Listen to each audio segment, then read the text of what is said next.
Naramdaman mo na ba na parang hindi umaabot sa Diyos ang iyong mga panalangin? Na minsan parang ikaw lang mag-isa ang nakikipag-usap kahit alam mong nandoon siya.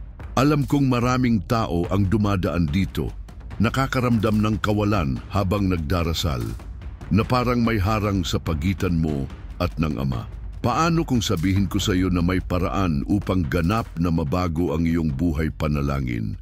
Na magkaroon ng napakalalim na koneksyon sa Diyos na hindi ka na muling makakaramdam ng pag-iisa.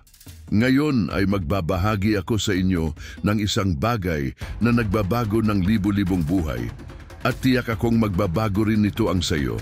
Sama-sama nating tutuklasin ang itinuturo ng Biblia tungkol sa tunay na panalangin, ang uri na tumatalab sa puso ng Ama at ganap na nagbabago ng ating buhay.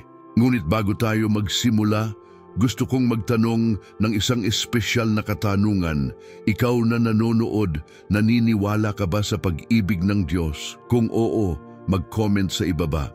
Naniniwala ako sa pag-ibig ng Ama. At kung hindi ka pa nakasubscribe sa channel, mag-subscribe na ngayon at pindutin ang bell icon. Sa ganitong paraan, hindi mo makakaligtaan ang anumang content na makakapagbago ng iyong buhay espiritual.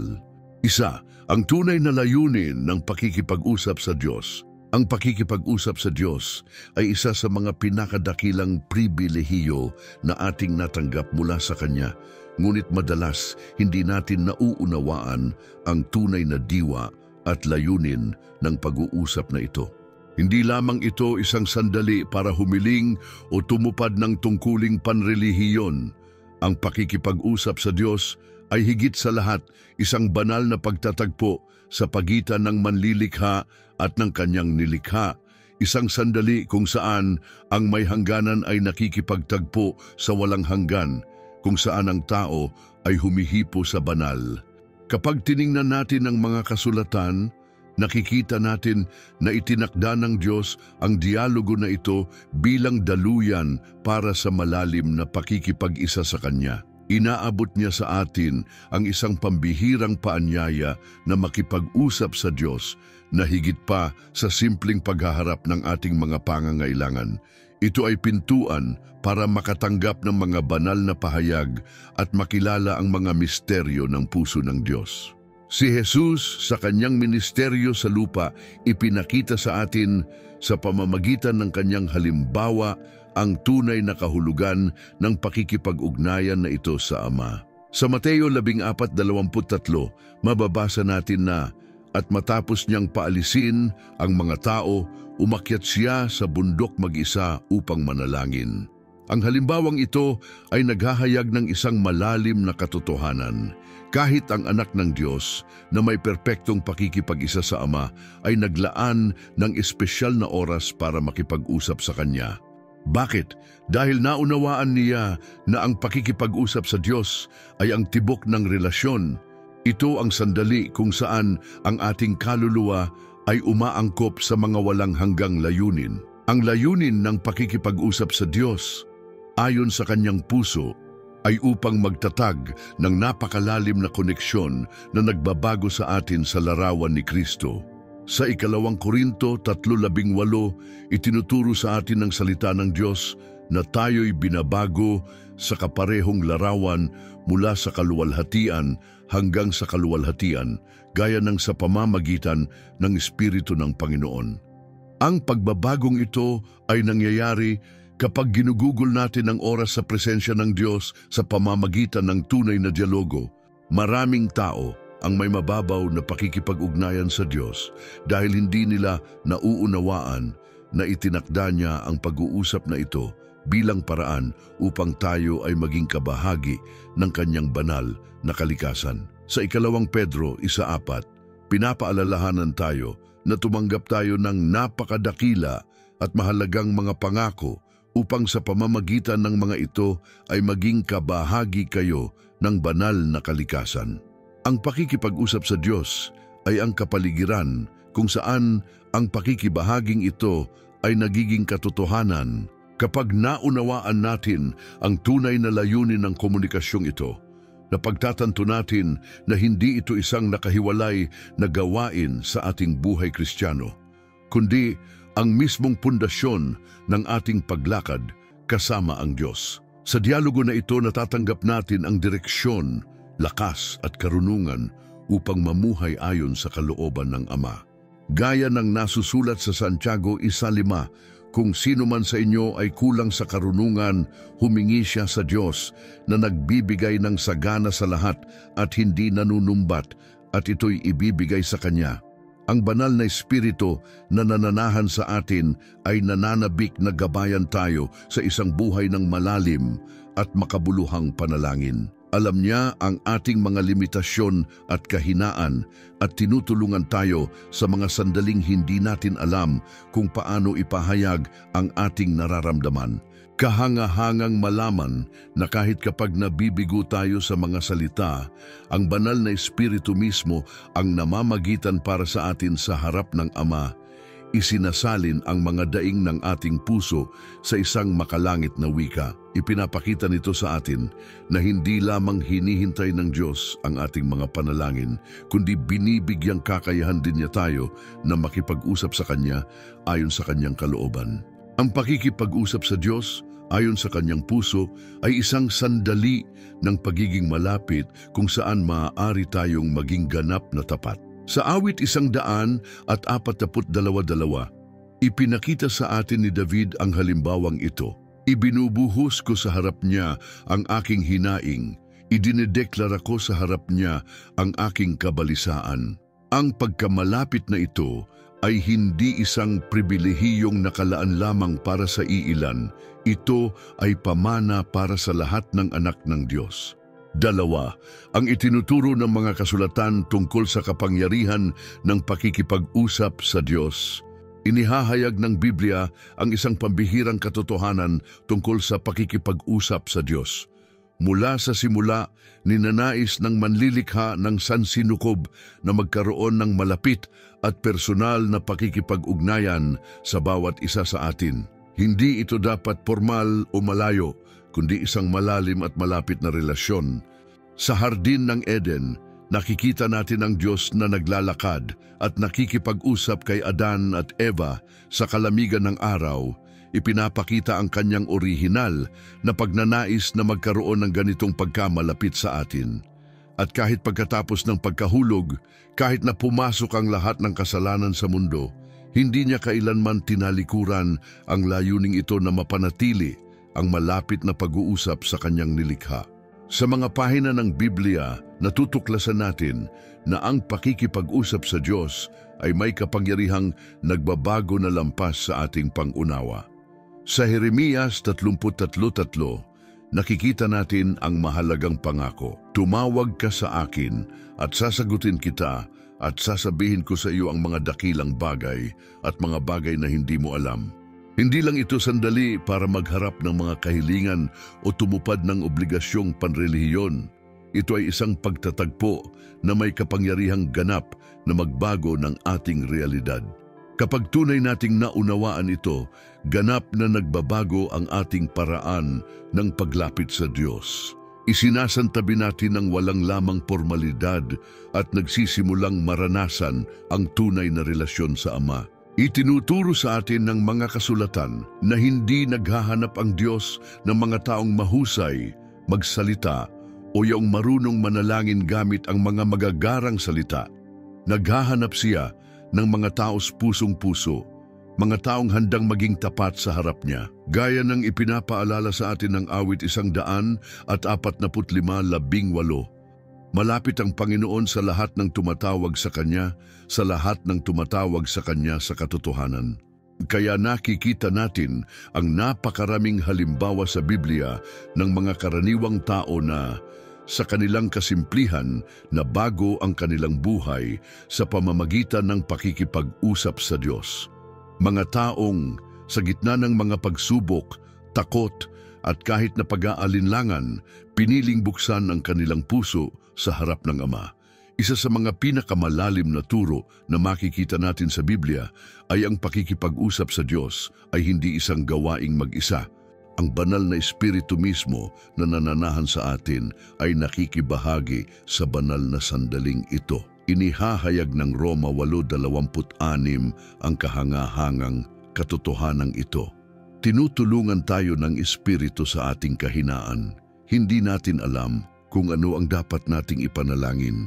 Ngunit ang espiritu mismo ang namamagitan para sa atin sa pamamagitan ng mga daing na hindi maipaliwanag. Kapag hindi natin mahanap ang tamang mga salita, kapag ang ating kaluluwa ay lubhang nabibigatan na hindi natin alam kung paano ipahayag ang ating nararamdaman, ang banal na espiritu ang namamagitan para sa atin.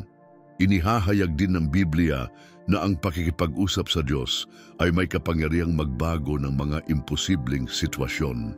Hindi ito isang mahikang formula, kundi isang makapangyarihang prinsipyong espiritual. Kapag tunay tayong nakikipag-ugnayan sa Ama, may mga pambihirang bagay na nangyayari. Sa Marcos 11:24, ginawa sa atin ni Jesus ang isang pambihirang pangako. Kaya sinasabi ko sa inyo, anuman ang hingin ninyo sa panalangin, maniwala kayo na natanggap na ninyo ito at magiging inyo ito.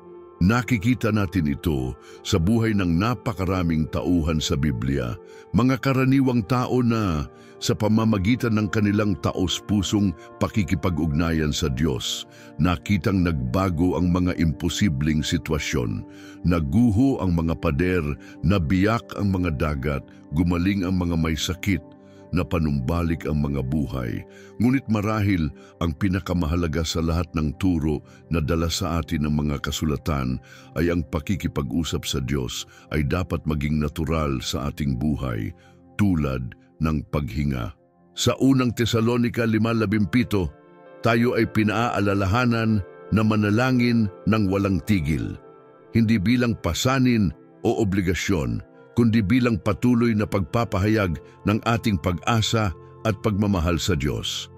Ipinakita mismo ni Jesus ito sa pamamagitan ng kanyang halimbawa. Sa gitna ng buhay na pinalilibutan ng maraming tao, may napakaraming pangangailangan at tungkuling dapat matugunan. Lagi siyang nakakahanap ng oras para mapag-isa kasama ang Ama. Hindi ito obligasyon para sa kanya, kundi mahalagang pangangailangan. Itinuturo sa atin ng mga kasulatan na kapag natutuhan nating makipag-usap sa Diyos sa ganitong paraan ng may katapatan, regular at pananampalataya, ang ating buhay espiritual ay umaabot sa bagong dimensyon. Nagsisimula nating maranasan ang kapayapaang higit sa lahat ng pangunawa, tumatanggap ng karunungan para sa mahihirap na desisyon, nakakahanap ng lakas na hindi natin alam na mayroon tayo.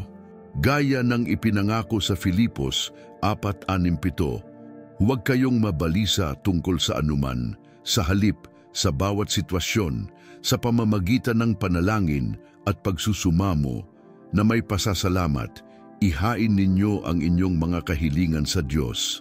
At ang kapayapaan ng Diyos na hindi kayang unawain ng isip ang mag-iingat sa inyong mga puso at mga isipan kay Kristo Jesus. Kaya naman, napakahahalaga ng paanyayang nakikita natin sa mga kasulatan.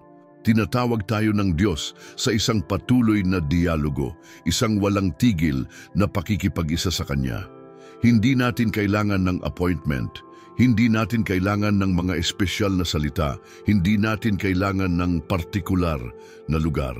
Ang hinahanap niya ay isang pusong handang magbukas, magtiwala at umasa sa Kanya sa lahat ng oras. Kapag naunawaan at isinabuhay natin ang katotohanan ito, natutuklasan natin ang tunay na kapangyarihan ng pakikipag-usap sa Diyos. 3, ang mga banal na prinsipyo para sa epektibong panalangin. Kapag iniisip natin ang pakikipag-usap sa Diyos, madalas nating iniisip kung tama ba ang ating ginagawa. May mga prinsipyo ba tayong maaaring sundin? Ang sagot ay oo. Ang Diyos, sa Kanyang walang hanggang karunungan at pag-ibig, ay nag-iwan sa atin ng mahahalagang gabay sa Kanyang salita na tumutulong sa atin na magkaroon ng tunay na epektibong komunikasyon sa Kanya. At kapag naunawaan at isinagawa natin ang mga prinsipyong ito, ang ating buhay panalangin ay ganap na nagbabago. Ang unang prinsipyo na kailangan natin ay ang pagiging tapat at pag-unawa na tinitingnan ng Diyos ang puso.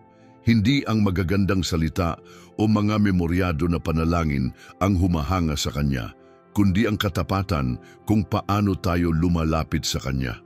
Gaya ng itinuturo sa atin ng unang Samuel 16:7, ang tao ay tumitingin sa panlabas na anyo, ngunit ang Panginoon ay tumitingin sa puso. Ibig sabihin nito ay maaari tayong lumapit sa Diyos ng eksakto kung sino tayo, walang maskara, hindi sinusubukang magmukhang mas espiritual kaysa sa talagang ating katauhan. Mas gusto niya ang simpleng at taus-pusong panalangin kaysa sa libong salitang walang kahulugan. Ang pangalawang pangunahing prinsipyo ay pananampalataya. Kapag lumalapit tayo sa Diyos, kailangan nating maniwala hindi lamang na Siya ay umiiral, kundi Siya ay tagapagbigay gantimpala sa mga naghahanap sa Kanya. Ang pananampalataya ay hindi damdamin, kundi malalim na pananalig na naririnig tayo ng Diyos at inaalagaan niya ang bawat detalye ng ating buhay. Ito ang pananampalatayang naglilipat ng mga bundok, nagbibiyak ng mga dagat, nagbabago ng mga imposible tungo sa posible. Kapag nananalangin tayo ng may pananampalataya, hindi natin sinusubukang kumbinsihin ang Diyos na gumawa ng isang bagay, kundi inilalagay natin ang ating sarili sa posisyon na tanggapin ang nais na niyang ibigay sa atin. Ang pagpapakumbaba ay isang mahalagang prinsipyo rin sa pakikipag-usap sa Diyos. Hindi ito tungkol sa pagpapababa ng ating sarili o pagkaramdam ng kawalan ng halaga, kundi tungkol sa pagkilala kung sino ang Diyos at kung sino tayo. Ito ay pag-unawa na kailangan natin Siya, na umaasa tayo sa Kanyang biyaya at direksyon.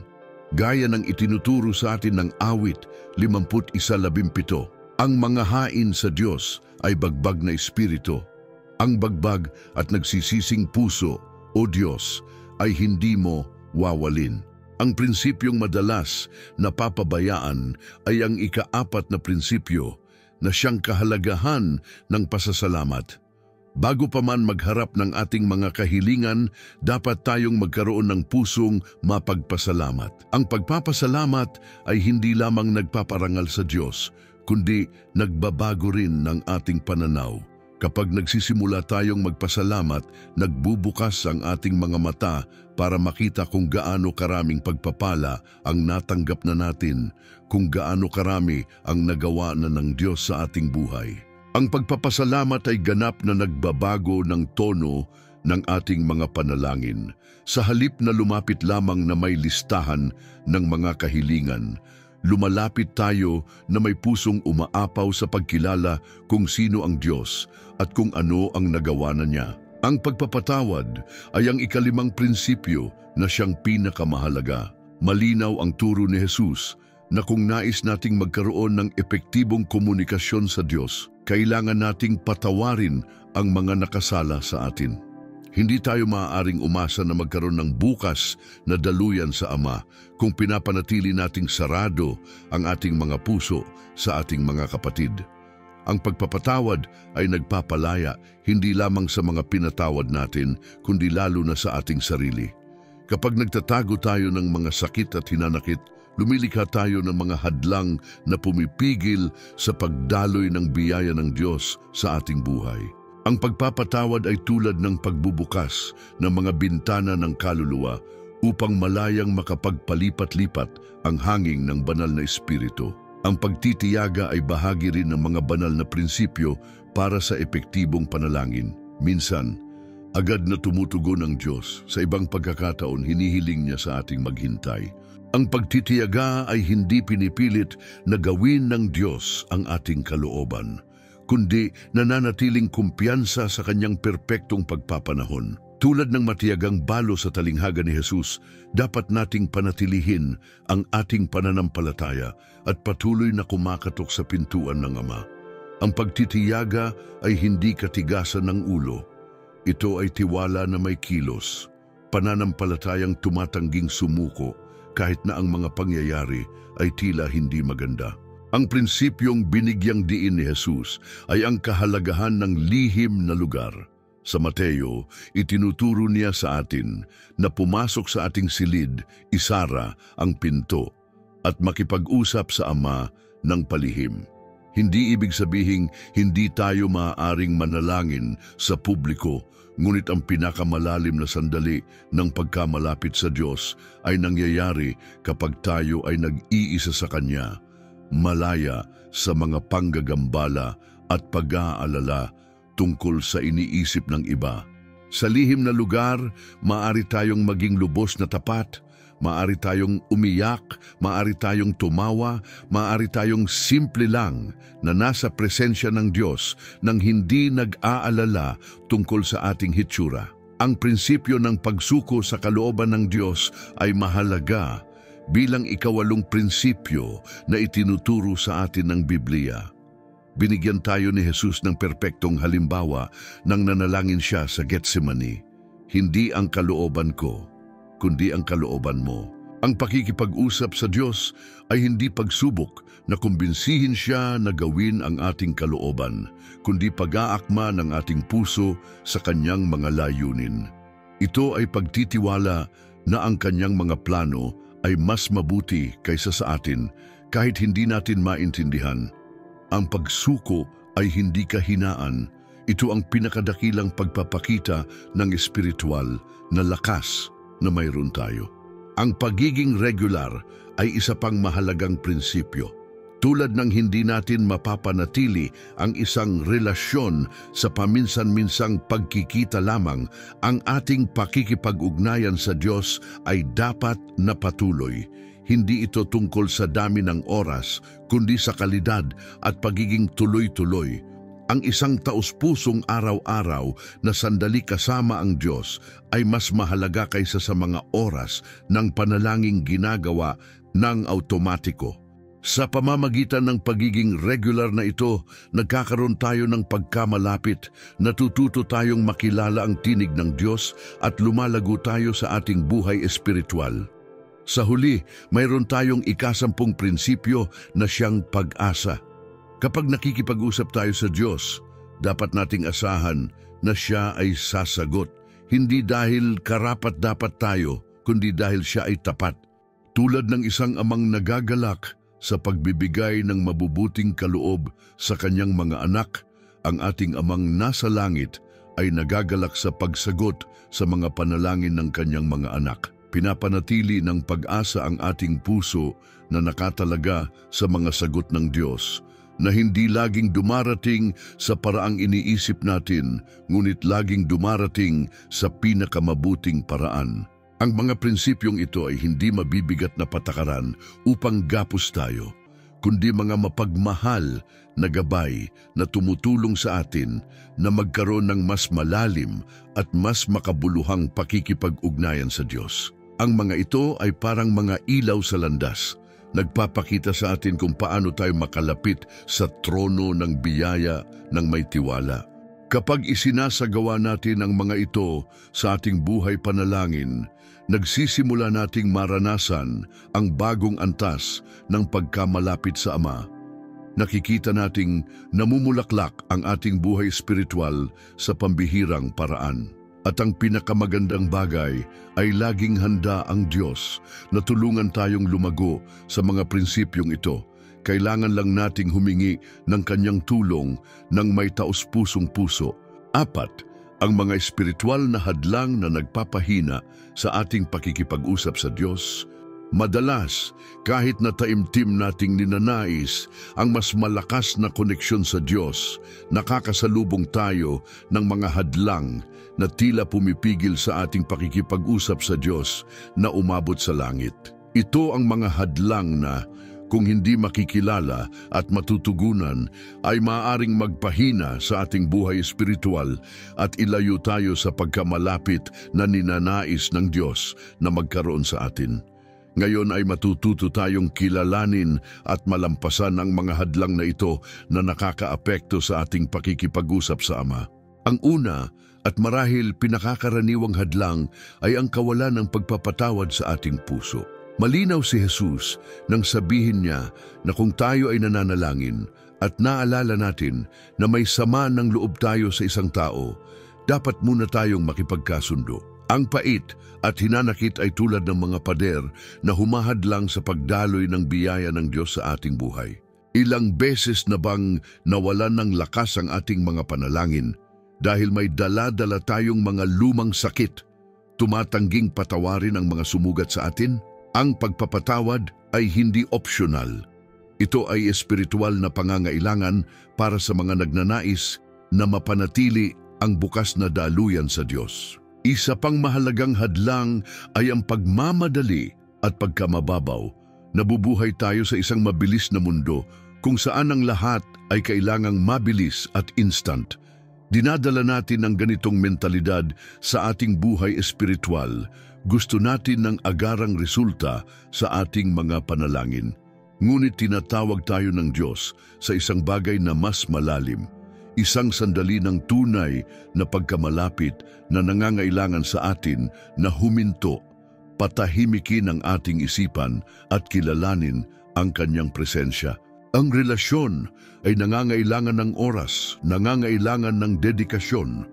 Kapag tinrato natin ang ating pakikipag-usap sa Diyos bilang isa pang gawain lang na dapat tapusin sa ating pang-araw-araw na listahan, nawawala ang diwa ng tunay na kahulugan ng pagiging nasa kanyang presensya.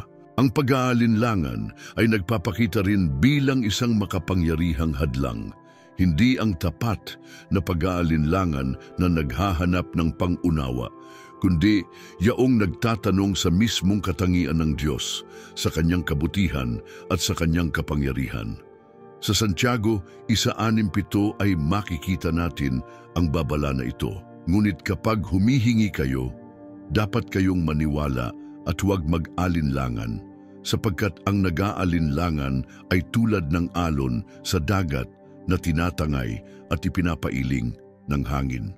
Hindi dapat asahan ng taong iyon na makatanggap ng anuman mula sa Panginoon. Ang mapanirang pag-aalinlangan ay nagpapagalaw sa atin sa pagitan ng pananampalataya at kawalan ng paniniwala, ginagawang hindi matatag at walang direksyon ang ating dialogo sa Diyos.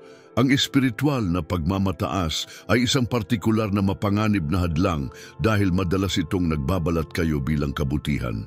Ito ang subtil na ugaling nagpapaisip sa atin na tayo ay mas espiritual kaysa sa iba, na tayo ay mas madalas mag-ayuno, manalangin, maglingkod sa simbahan. Gaya ng nakikita natin sa halimbawa ni Haring Uzias sa 2 Kronika 26, na pagkatapos makaranas ng dakilang mga pagpapala at tagumpay, hinayaang pumasok ang pagmamataas sa kanyang puso.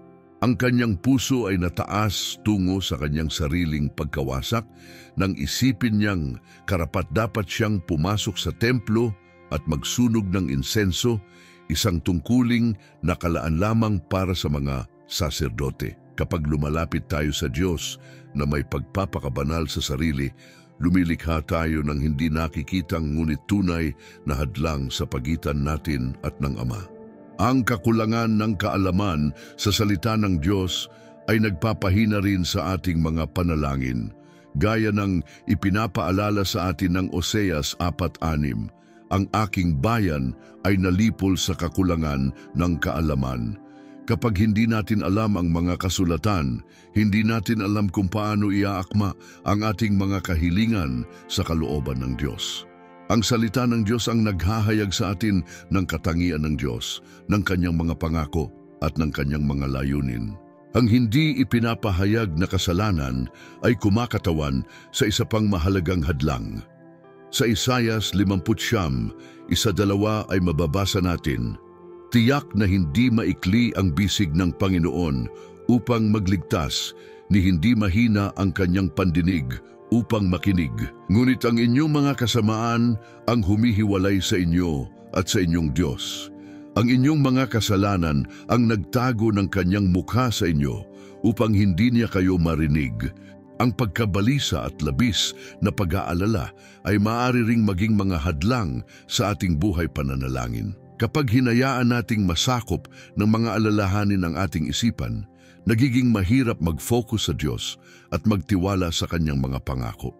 Para bang ang ating mga pagkabalisa ay gumagawa ng napakaraming ingay na hindi na natin marinig ang tahimik, banayad na tinig ng banal na Espiritu. Itinuturo sa atin ni Pablo na huwag mabalisa sa anumang bagay, kundi sa lahat ng bagay ay iharap ang ating mga kahilingan sa Diyos na may pasasalamat.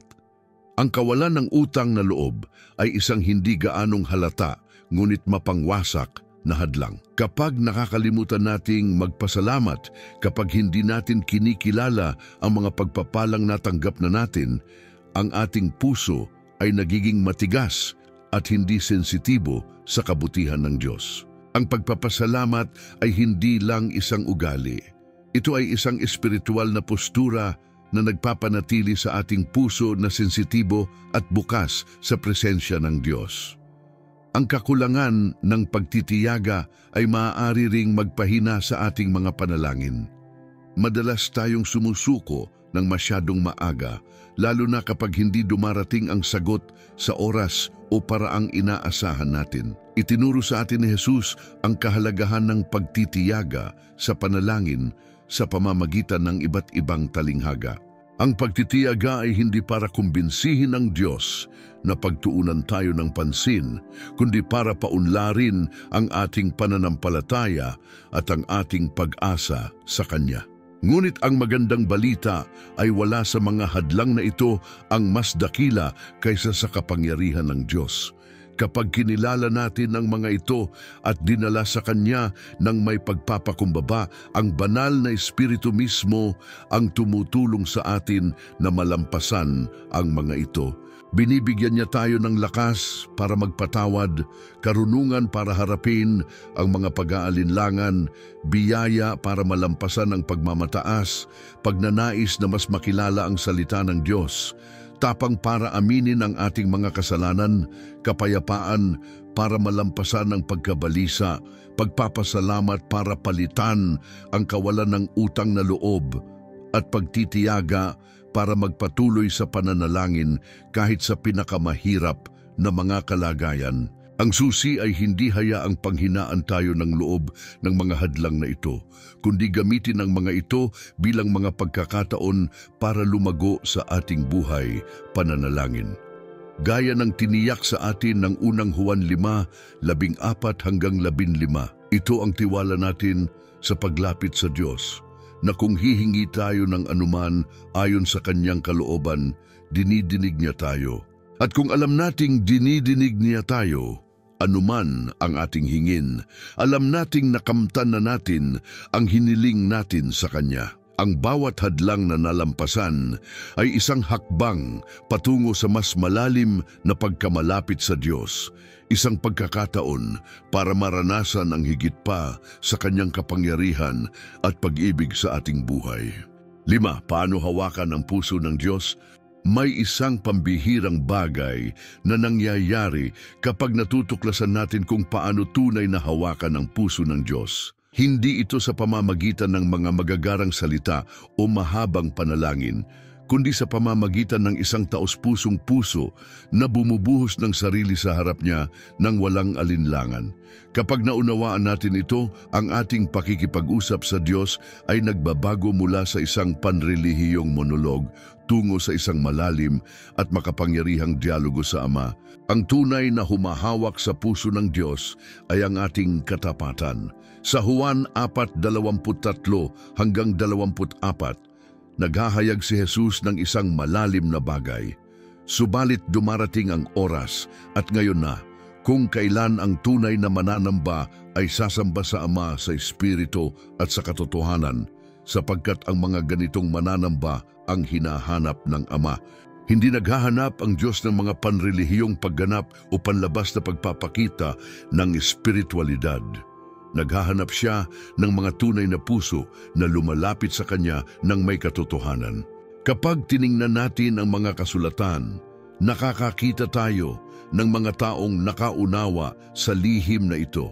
Si David, halimbawa, ay isang taong ayon sa puso ng Diyos, hindi dahil siya ay perpekto, kundi dahil siya ay tunay sa kanyang relasyon sa Ama. Sa mga awit, nakikita natin siyang nagpapahayag ng lahat ng kanyang emosyon, kagalakan, kalungkutan, takot, pasasalamat, maging pagkabigo. At ang Diyos ay nalulugod sa ganitong katapatan, sa ganitong kagustuhang maging totoo sa harap niya. Si Ana ay isa pang makapangyarihang halimbawa. Sa unang Samuel, nakikita natin ang isang babae na bumuhos ng kanyang kaluluwa sa harap ng Panginoon nang may gayong katindihan na inakala ng saserdoteng si Eli na siya ay lasing. Hindi niya inaalala ang mga anyo o kung ano ang iisipin ng iba. Ang tanging niyang focus ay ang pagbubukas ng kanyang puso sa harap ng Diyos. At ang katapatan na ito ang umantig sa puso ng Ama. Ang hindi natatanto ng marami ay ang paghawak sa puso ng Diyos ay hindi nangangailangan ng espesyal na kakayahan o malalim na kaalamang teolohikal.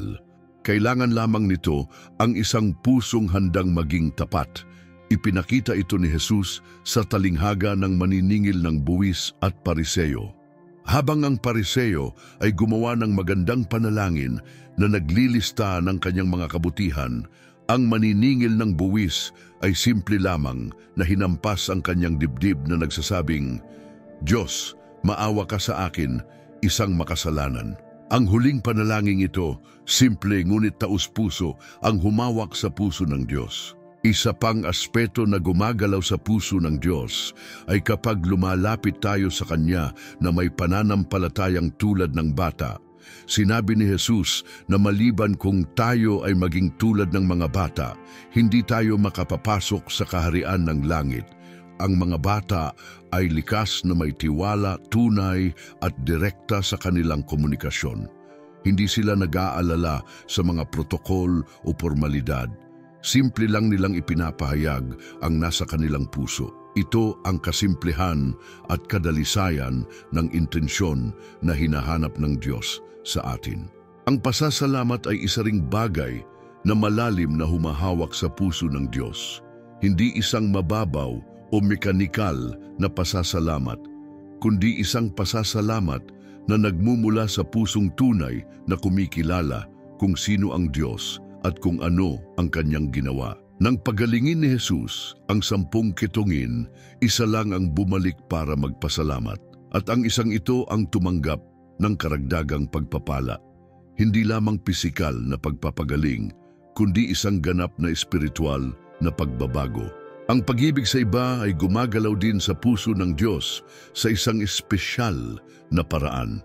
Kapag lumalapit tayo sa Kanya na namamagitan para sa iba, kapag ang ating pakikipag-ugnayan ay hindi nakasentro lamang sa ating sariling mga pangangailangan, kundi nagpapakita ng tunay na malasakit sa iba, hinahawakan natin ang isang napakaspesyal na aspeto ng puso ng Ama. Si Abraham na namamagitan para sa Sodoma, si Moises na umiiyak para sa bayan ng Israel. Ito ay mga halimbawa kung paano ang pag-ibig sa iba ay makakagalaw sa puso ng Diyos. Ang pagtitiyaga sa pananampalataya ay isa pang elementong humahawak sa puso ng Diyos. Hindi ito isang mapanipulang pagtitiyaga na pinipilit ang Diyos na gawin ang ating kalooban, kundi isang pagtitiyagang nagmumula sa hindi matitinag na tiwala sa Kanyang pag-ibig at mga pangako. Tulad ng babaeng Syropenisyana na hindi sumuko kahit na tila tinatanggihan ni Jesus ang kanyang kahilingan. Ang kanyang pagtitiyaga ay hindi katigasan ng ulo. Ito ay dalisay na pananampalatayang tumangging mag-alinlangan sa pag-ibig ng Diyos. Hinahawakan din natin ang puso ng Diyos kapag iniaayon natin ang ating sarili sa Kanyang mga layunin. Kapag ang ating mga panalangin ay hindi na tungkol lamang sa ating mga nais at nagsisimulang hangarin ang kaharian ng Diyos at ang Kanyang katuwiran, may kapangyarihang nangyayari. Para bang may espesyal na pagkakaugnay na natatag sa pagitan ng ating puso at ng puso ng Ama. Ipinakita ito ni Job ng perpekto nang sa gitna ng kanyang pagdurusa, idineklara niya, "Kahit patayin niya ako, aasa pa rin ako sa Kanya." Job 13:15. Ang ganap na pagsuko na ito sa Diyos kahit sa mahihirap na kalagayan ay malalim na humahawak sa kanyang puso. Sa huli, ang tunay na gumagalaw sa puso ng Diyos ay kapag nagkakaroon tayo ng tunay na pagkamalapit sa Kanya. Hindi isang relihiyosidad na nakabatay sa mga patakaran at ritual, kundi isang buhay at dinamikong relasyon. Kapag ginugugol natin ang oras sa Kanyang presensya, hindi dahil sa obligasyon, kundi dahil sa pag-ibig. Kapag ibinabahagi natin sa Kanya hindi lamang ang ating mga kahilingan, kundi ang ating mga pangarap, takot, kagalakan at kalungkutan.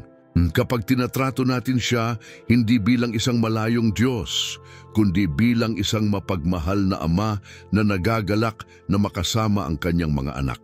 Ito ang lihim na nagbabago ng ating buhay espiritual. Ang pag-unawa na hindi naghahanap ang Diyos ng mga magagaling magsalita o napakataas na espiritual na tao.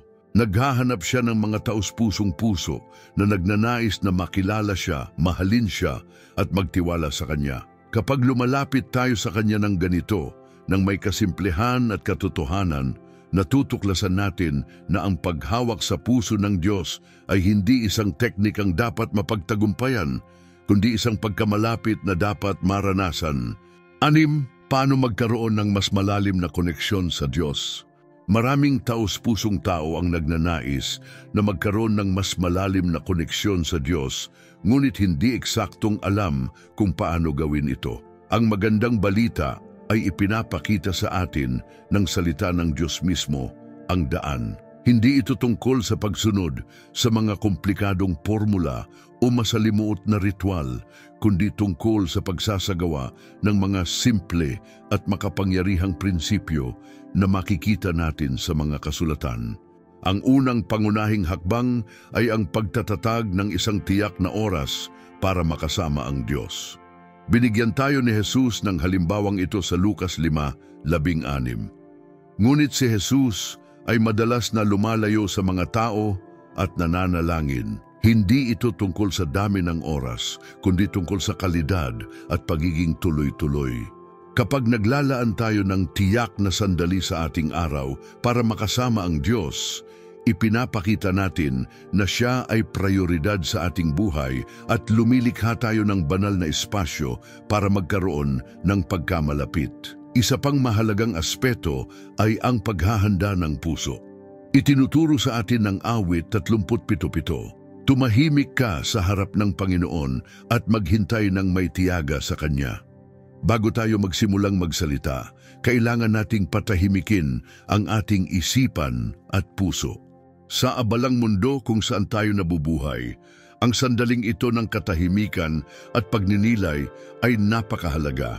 Dito natin isinasantabi ang mga alalahanin ng araw at initutuon ng buo ang ating pansin sa Diyos. Itinuturo din sa atin ng salita ng Diyos ang kahalagahan ng pagkakaroon ng espesyal na lugar kasama ang Diyos. Inihahayag ng awit 71 ang mahalagang katotohanan ito. Ang nananahan sa kanlungan ng kataas-taasan ay mamamahinga sa lilim ng makapangyarihan. Ipinapakita nito na kailangan nating hanapin ang lugar ng pagkamalapit sa Diyos kung saan tayo ay malaya sa mga panggagambala at pagkaantala, tunay na nararanasan ang Kanyang presensya. Isang mahalagang elemento sa pagkakaroon ng koneksyong ito ay ang pagmumuni-muni sa salita ng Diyos.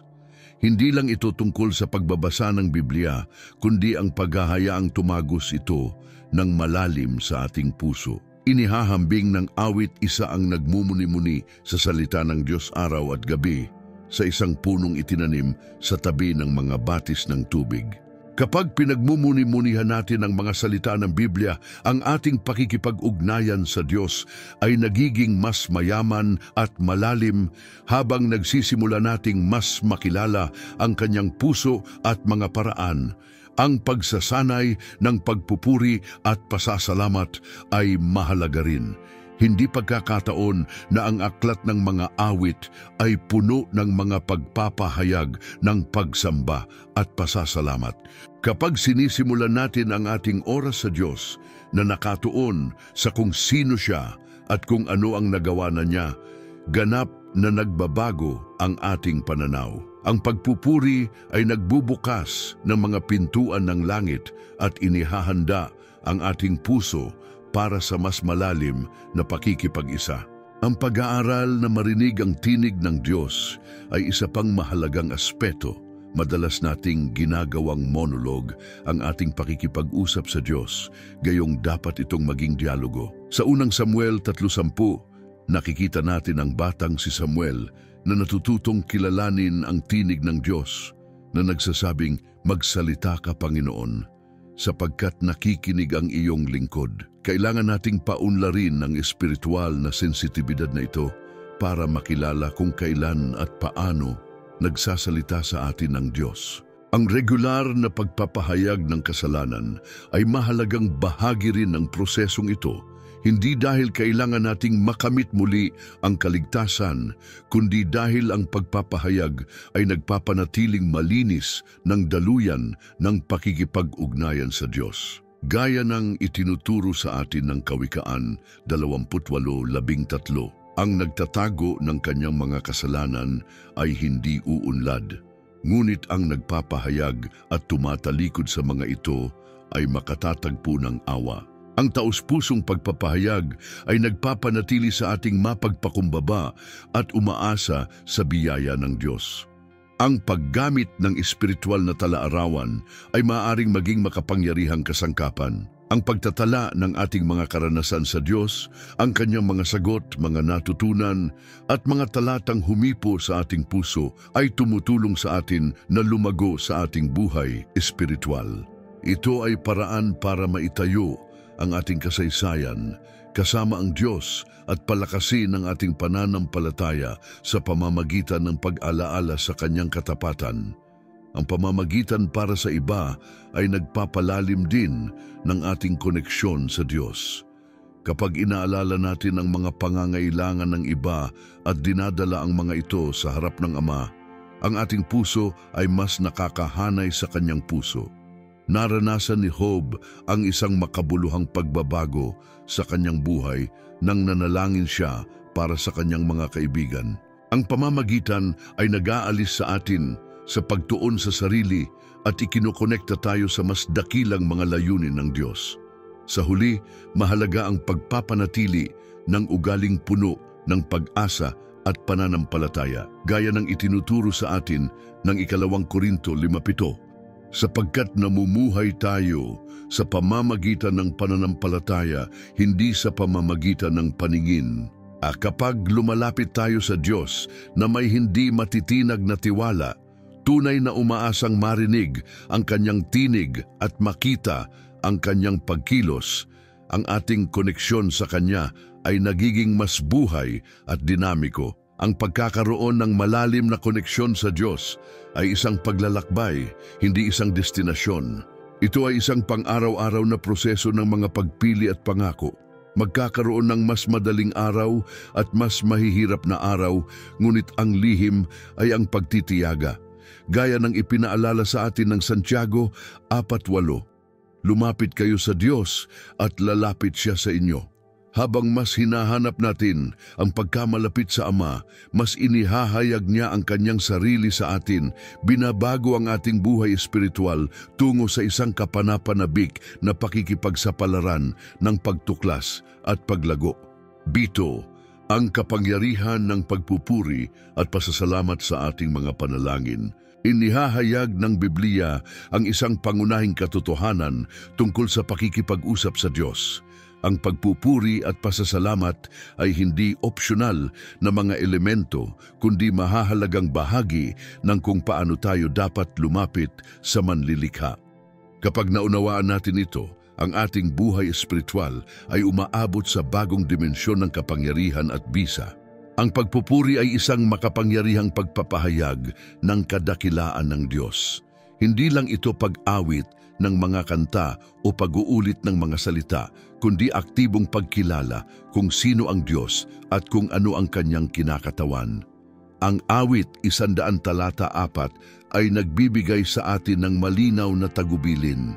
Pumasok sa kanyang mga pintuan na may pasasalamat at sa kanyang mga patyo na may pagpupuri. magpasalamat sa Kanya at purihin ang Kanyang pangalan. Ang talatang ito ay nagtatakda ng isang banal na prinsipyo. Ang pagpasok sa presensya ng Diyos ay dapat naunahan ng pagpupuri at pasasalamat. Ang pasasalamat ay may kapangyarihang nagbabago sa ating pakikipag-ugnayan sa Diyos. Hindi ito isang mungkahi, kundi isang banal na utos. Sa unang Tesalonica 5:18, nakikita natin ang direktang utos na ito. Magpasalamat sa lahat ng kalagayan, sapagkat ito ang kalooban ng Diyos para sa inyo kay Kristo Jesus. Ang pasasalamat ay hindi nakadepende sa mga kalagayan, kundi isang kusang pagpiling kilalanin ang kapangyarihan at kabutihan ng Diyos sa lahat ng sitwasyon. Kapag tinitingnan natin ang mga kasulatan, nakikita natin ang mga kapansin-pansing halimbawa ng kapangyarihan ng pagpupuri. Sa ikalawang Kronika 20, hinarap ni Haring Josafat ang isang napakalaking hukbo, ngunit sa halip na mawalan ng pag-asa, inilagay niya ang mga awit sa harap ng hukbo, nagpupuri sa Diyos. Ang resulta ay isang supernatural na tagumpay. Ang mga kaaway ay nagpatayan sa isa't isa habang nagpupuri ang mga tao. Hindi ito isang nag-iisang kaso, kundi isang espiritual na prinsipyo. Ang pagpupuri ay nagpapalaya ng kapangyarihan ng Diyos sa ating mga kalagayan. Ipinakita ni Pablo at Silas ang parehong prinsipyo nang sila ay nasa bilangguan. Sa halip na magreklamo o magdalamhati, nagpasya silang magpuri sa Diyos sa hating gabi. Ang resulta ay pambihira, isang lindol ang nagbukas ng mga pintuan ng bilangguan at nakalag ang mga tanikala ng lahat. Ang pagpupuri ay may kapangyarihang magbasag ng mga espiritual at pisikal na tanikala, magbukas ng mga pintuan na tila sarado, magbago ng mga imposibleng kalagayan. Ang pasasalamat ay may direktang epekto rin sa kung paano tumutugon ang Diyos sa ating mga panalangin. Itinuturo sa atin ng Kolosas 3:15, hayaang mamahala ang kapayapaan ni Kristo sa inyong mga puso, sapagkat bilang mga miyembro ng isang katawan, kayo ay tinawag sa kapayapaan at maging mapagpasalamat. Pansinin na ang pasasalamat ay hindi isang mungkahi, kundi isang banal na tawag. Ito ay pagpapakita ng pananampalataya na nagpaparangal sa Diyos. Ang pagpupuri at pasasalamat ay makapangyarihang espiritual na sandata rin laban sa kaaway. Idinedeklara ng awit 8:2 na sa pamamagitan ng pagpupuri ng mga bata at sanggol ay nagtayo ka ng kuta laban sa iyong mga kaaway upang patahimikin ang kaaway at ang manghihiganti. Kapag tayo ay nagpupuri, idinedeklara natin ang tagumpay ng Diyos sa mga puwersa ng kadiliman. Ang pagpupuri ay lumilikha ng espiritual na kapaligiran kung saan hindi makakakilos ang kaaway. Ipinapakita sa atin ng salita ng Diyos na ang pagpupuri ay dapat maging patuloy na gawain, hindi lang sa mabubuting panahon. Sinasabi ng awit 34:1, pupurihin ko ang Panginoon sa lahat ng oras. Ang kanyang papuri ay laging nasa aking mga labi. Ibig sabihin nito ay dapat nating purihin ng Diyos hindi dahil maganda ang mga kalagayan, kundi dahil siya ay karapat-dapat sa papuri, anuman ang kalagayan. Ang pasasalamat ay may kapangyarihan ding magbago ng ating pananaw. Kapag naglilinang tayo ng pusong mapagpasalamat, nagsisimula nating makita ang kamay ng Diyos sa lahat ng bahagi ng ating buhay. Kahit ang mga kahirapan ay nakikita sa bagong liwanag bilang mga pagkakataon para sa paglago at patutuo ng katapatan ng Diyos, gaya ng nasusulat sa Roma 8:28. At alam natin na sa lahat ng bagay ay gumagawa ang Diyos para sa ikabubuti ng mga nagmamahal sa Kanya. Ang pagpupuri at pasasalamat ay mga pagpapahayag ng pananampalataya na malalim na nagpapalugod sa puso ng Diyos. Sinasabi sa atin ng Hebreo 13:15, sa pamamagitan ni Jesus, sa makatwid, tayo ay patuloy na mag-alay sa Diyos ng hain ng pagpupuri, ang bunga ng mga labing hayagang nagpapahayag ng kanyang pangalan. Kapag tayo ay nagpupuri at nagpapasalamat, kahit sa gitna ng mga kahirapan, idinedeklara natin ang ating tiwala sa katangian at mga pangako ng Diyos. Sa huli, kailangan nating maintindihan na ang pagpupuri at pasasalamat ay hindi lang para sa ating sariling kapakinabangan, kundi mga pangunahing bahagi ng ating patutuong Kristiyano. Kapag pinapanatili natin ang ugaling pagpupuri at pasasalamat sa lahat ng kalagayan, ipinapakita natin sa mundo ang katotohanan ng kapangyarihan ng Diyos na nagbabago sa ating buhay. Ang ating pagpupuri ay nagiging buhay na patutuo ng kadakilaan at katapatan ng Diyos na ating pinaglilingkuran.